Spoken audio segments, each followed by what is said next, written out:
वट सावित्री व्रत कथा। इसका पाठ करने से मिलता है व्रत का पूरा फल। वट सावित्री व्रत महिलाएं अपनी पति की दीर्घायु के लिए रखती हैं।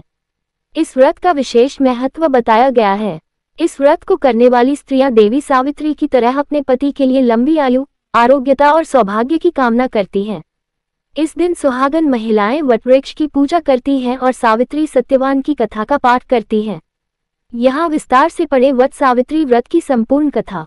वट सावित्री व्रत कथा। ज्येष्ठ मास की कृष्ण पक्ष की अमावस्या तिथि के दिन वट सावित्री का व्रत किया जाता है। इस दिन महिलाएं वट वृक्ष की पूजा करती हैं।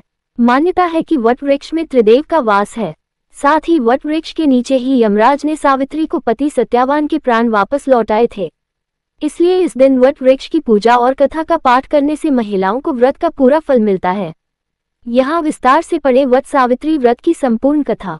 एक बार देवी पार्वती ने भगवान शिव से पूछा, हे प्रभु, आप सर्वज्ञ हैं, आप मुझे वह पुण्यकारी कथा सुनाए जो महिलाओं के लिए अत्यंत शुभ फलदायक हो, पतिव्रता धर्म को दृढ़ करने वाली हो और सौभाग्य प्रदान करने वाली हो। प्रभास क्षेत्र में स्थित सावित्री देवी की कथा मुझे सुनाए, जिसकी महिमा आज भी वट सावित्री व्रत के रूप में पूजी जाती है।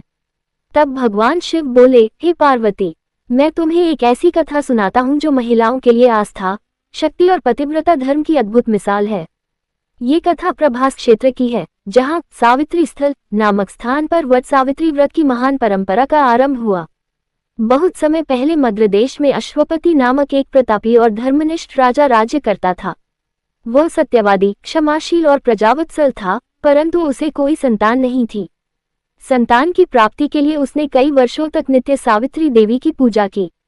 अंततः उसकी तपस्या और भक्ति से प्रसन्न होकर स्वयं सावित्री देवी प्रकट हुई और उसे पुत्री प्राप्ति का वरदान दिया। कुछ समय बाद अश्वपति की रानी ने एक दिव्य कन्या को जन्म दिया, जो रूप, गुण और तेज में स्वयं देवी सावित्री का अंश मानी गई। राजा ने उसका नाम भी सावित्री ही रखा। वह कन्या बड़ी होकर अत्यंत सुंदर, गुणवान और तेजस्विनी बनी। नगरवासी उसे देखकर यही कहते कि यह कोई साधारण कन्या नहीं, देवी का अवतार है। जब सावित्री यौवनावस्था में पहुंची तो राजा अश्वपति ने विवाह की चिंता की। उन्होंने अपनी पुत्री से कहा, पुत्री, तुम्हारा विवाह योग्य समय आ गया है, परंतु मैं तुम्हारे लिए कोई उपयुक्त वर नहीं ढूंढ पा रहा हूँ। अतः मैं तुम्हें अनुमति देता हूँ कि तुम स्वयं अपने लिए योग्य वर का चयन करो। राजा के निर्देश पर सावित्री कुछ वृद्ध और बुद्धिमान मंत्रियों के साथ वन क्षेत्रों की यात्रा पर निकली, जहां उन्होंने कई तपस्वी और राजवंशीय परिवारों को देखा और अंततः शाल्व देश के निष्कासित राजा द्युमत्सेन के पुत्र सत्यवान को अपना वर चुन लिया। सत्यवान नेत्रहीन राजा के साथ वन में जीवन व्यतीत कर रहा था। वह अत्यंत धर्मनिष्ठ,